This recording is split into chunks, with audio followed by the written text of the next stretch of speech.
ఒకసారి వశిష్ఠ మహాముని మనవడు అయిన పరాశరముని యమునా నది దాటడానికి వచ్చాడు.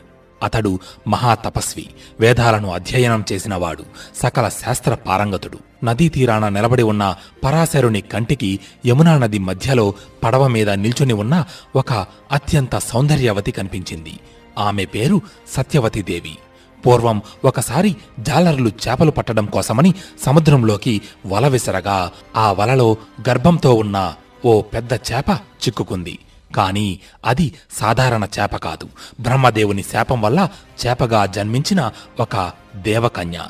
జాలర్లు ఆ చేపను సముద్రంలో నుంచి బయటకు తీసి రెండుగా కోశారు.